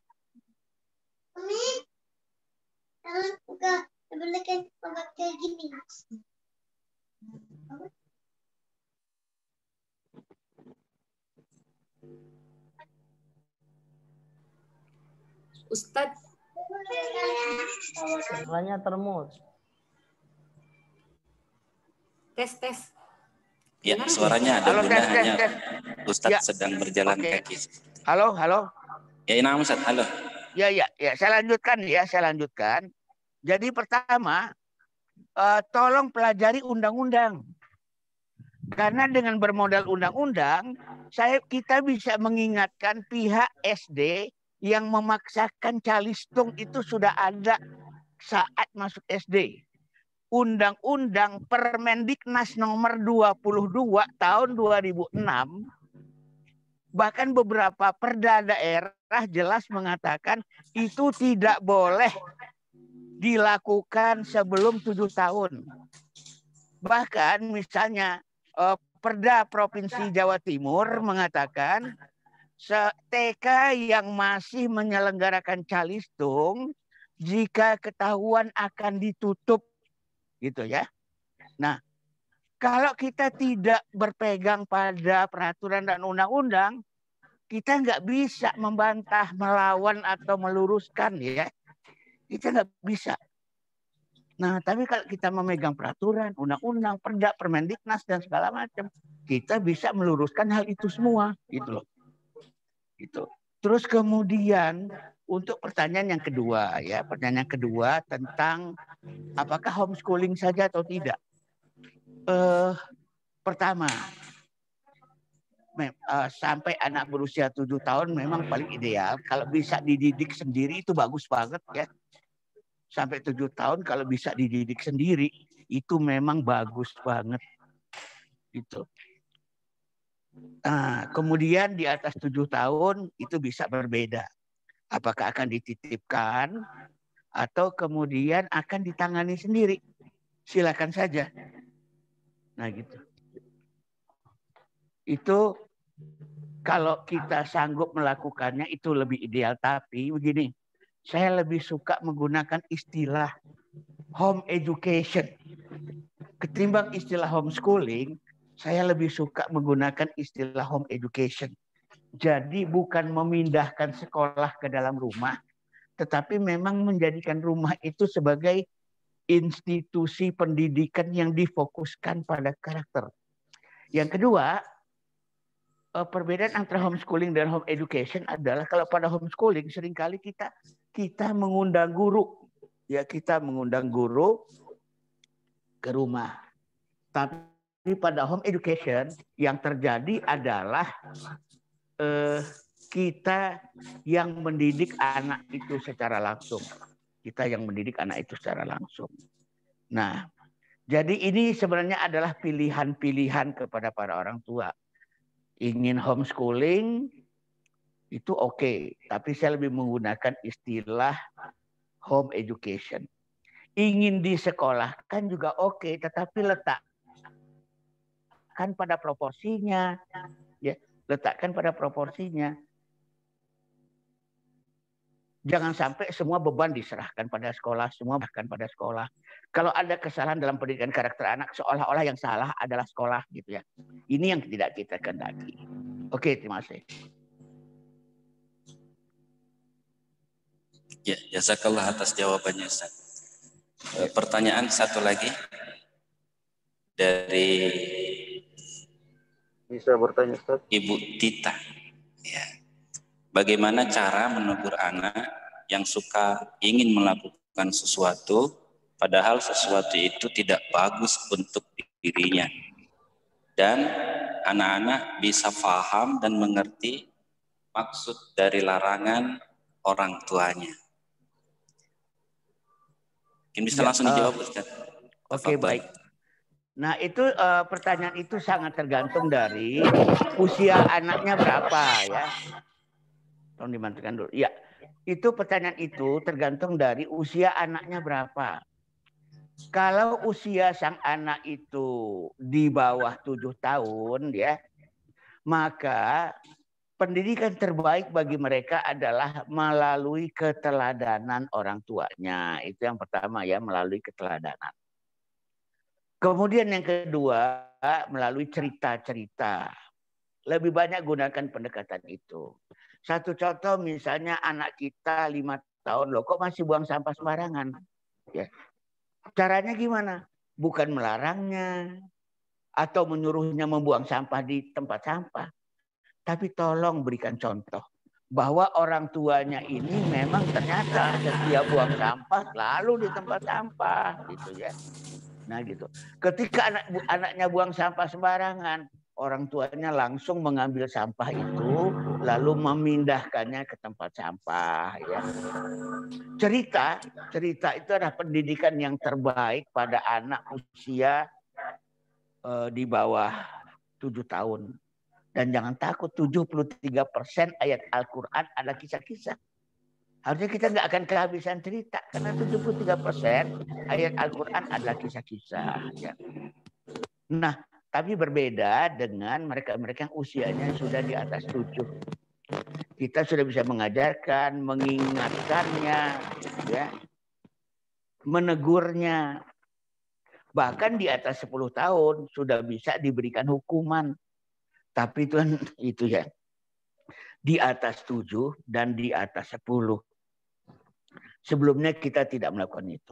Nah, kemudian yang terakhir ya. Dalam hidup ini ada yang namanya consequential learning. Belajar konsekuensi. Tangan mencencang, bahu memikul. Pada seluruh jenjang usia. Dan ini pendidikan yang bisa kita lakukan kepada anak-anak kita di seluruh jenjang usia. Consequential learning. Misalnya, mereka itu disuruh untuk tidak berlari-larian ya secara anggaplah brutal gitu ya, masih lari-larian juga. Lalu dia lari-larian tersandung batu dan terjatuh. Nah, itu namanya konsekuensi ya. Tidak hati-hati akibatnya jatuh. Saat itulah kita memberikan pembelajaran. Maka, nak, kalau kamu ingin agar tidak jatuh, tolong hati-hati. Jangan sampai ya ketika anak-anak itu berlari-lari lalu terjatuh, tersandung batu, lalu yang disalahkan batunya. Jangan. Itu nggak bagus. Belajar consequential learning. Kamu nggak hati-hati, kamu terjatuh. Kamu pegang api, kamu kebakaran. Kamu main air, kamu basah. Itu namanya consequential learning. Ya. Nah, anak-anak itu daripada semata-mata dididik dengan teguran, dengan peringatan, dengan omelan, dengan hukuman, dengan hadiah, dengan pujian. Yang paling efektif adalah consequential learning. Belajar akibat dari perbuatan. Ini yang paling penting ya, consequential learning tersebut. Ini yang disampaikan oleh Allah dalam surat Ar-Rum. Ayat yang ke-41. Zaharul fasadu fil barri wal bahri bima kasabat aydin nas. Lidhiqhum ba'dallazi amilu la'allahum yarji'un gitu ya. Telah nyata kerusakan di darat dan di laut, ulah perbuatan manusia agar Allah merasakan akibat perbuatannya. Semoga dia kembali gitu ya. Nah, jadi consequential learning itu biarkan anak merasakan secara langsung akibat dari perbuatannya. Bahwa kalau dia itu kasar dengan teman, akibatnya dia tidak ditemani. Itu consequential learning. Kalau mereka jorok, mereka akan sakit. Buang sampah sembarangan akan kebanjiran.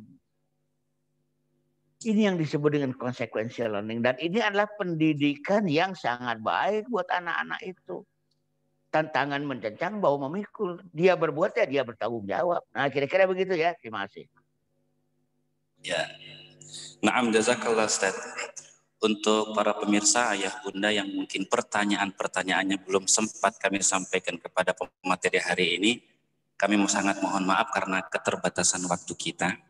Kemudian khusus kepada Ibu Fitriani, kami menyapa khusus yang mengikuti acara kita walaupun dalam keadaan bertugas sepertinya, tetap menggunakan APD. Assalamualaikum Ibu.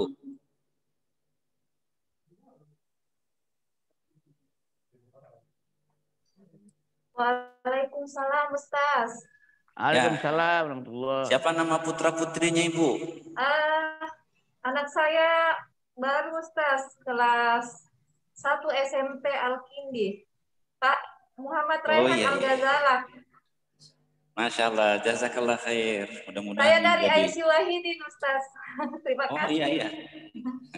Semoga dimudahkan dan sehat selalu Bunda. Amin. Terima kasih, syukran. Baiklah pemirsa, kami sangat berterima kasih kepada narasumber kita hari ini. Juga kami sangat berterima kasih kepada para audiens yang bergabung bersama kita. Dari Ustadz Ustazah SD TA Rahmah, Ustadz Ustazah SMP SMP TA Rahmah, dan juga orang tua wali siswa. Dan juga secara umum kami mengundang kepada para pemerhati pendidikan. Mudah-mudahan acara kita mendapat berkah dari Allah, pengampunan dosa, kenaikan derajat di sisi Allah Subhanahu wa Ta'ala. Amin. Kepada pemateri mungkin Ustaz satu kali lagi closing statement untuk mengakhiri acara kita Ustaz, sebelum kami tutup dengan doa kafaratul majelis. Closing statement dari pemateri kita Ustaz AA. Tafadhal. Ya, baik ayah bunda sekalian. Tadi saya sudah menyampaikan bahwa barangkali apa yang saya sampaikan pada kesempatan kali ini baru pengantar ya. Baru pengantar. Bagaimana caranya membuat akilnya itu optimal. Bagaimana cara mengendalikan baliknya agar nggak terlalu cepat. Tentunya kita masih butuh waktu. Tapi sekali lagi yang ingin saya sampaikan kepada ayah bunda adalah bahwa mendidik generasi akil balik ini pada dasarnya adalah tanggung jawab ayah bunda. Bukan tanggung jawab pihak sekolah. Pihak sekolah pada dasarnya adalah pihak yang membantu secara profesional, mengasisteni, mendukung, mensupport para ayah bunda untuk mendidik anak-anaknya. Dan oleh karena itu kolaborasi ini penting.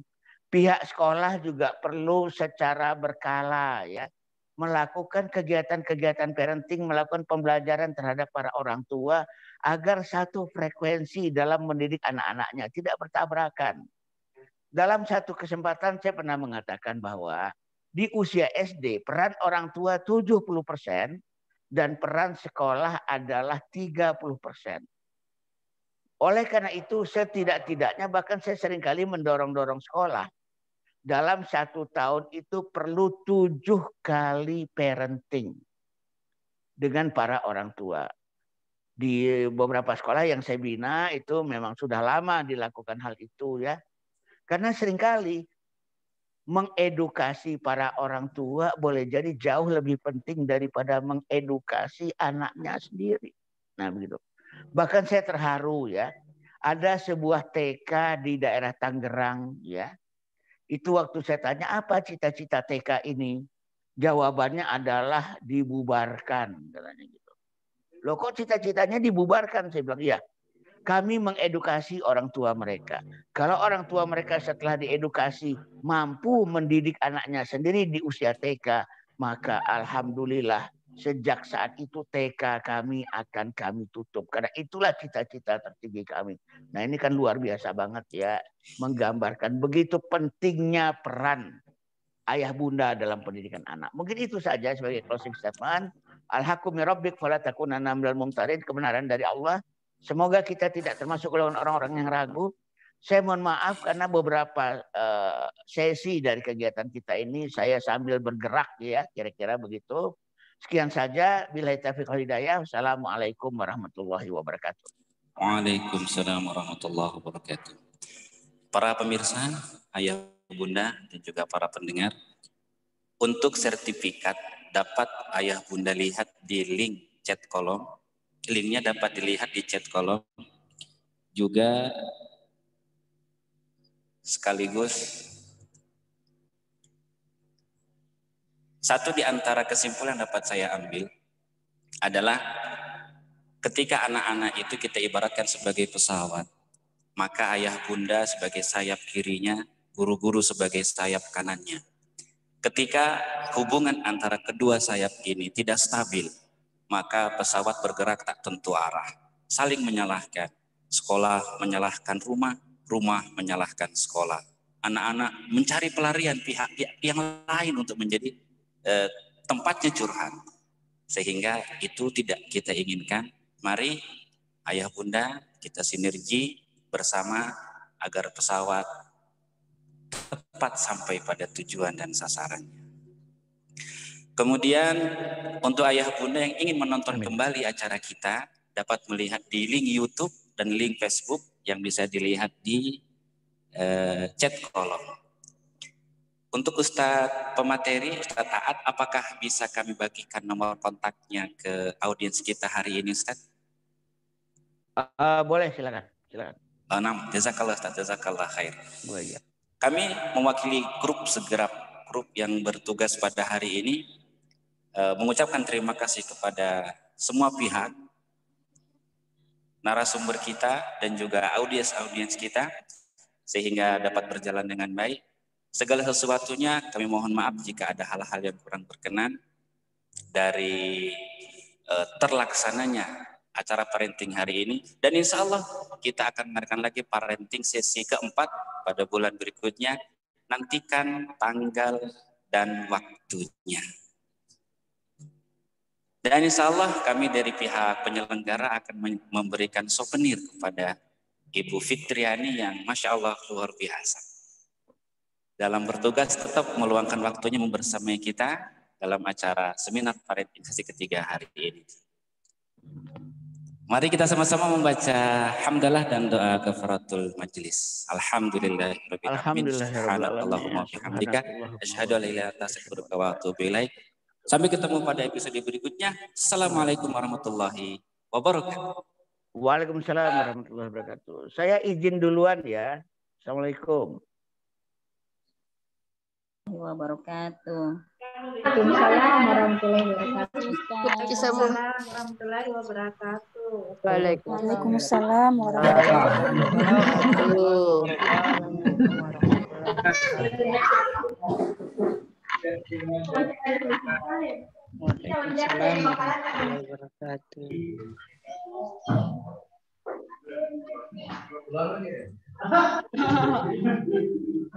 Keluar sudah. Keluar negeri. Ayo kita keluar negeri sama-sama. Lapar ini, lapar. Ya.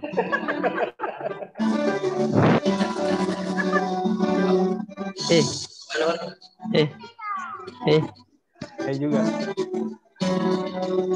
Lapar. Jalan kota. Jalan kota. Assalamualaikum Pak. Waalaikumsalam.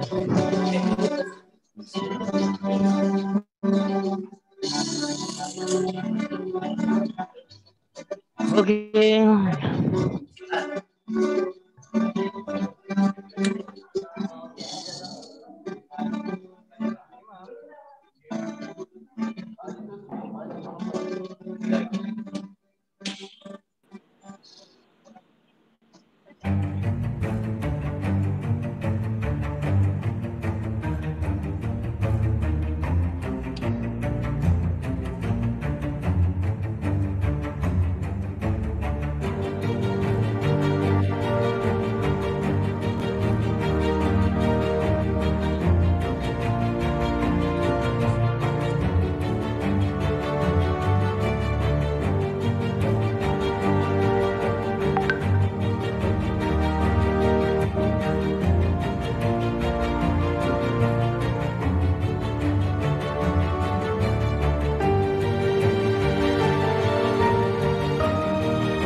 Terima kasih semuanya ya yang sudah bergabung, semoga bermanfaat ilmunya.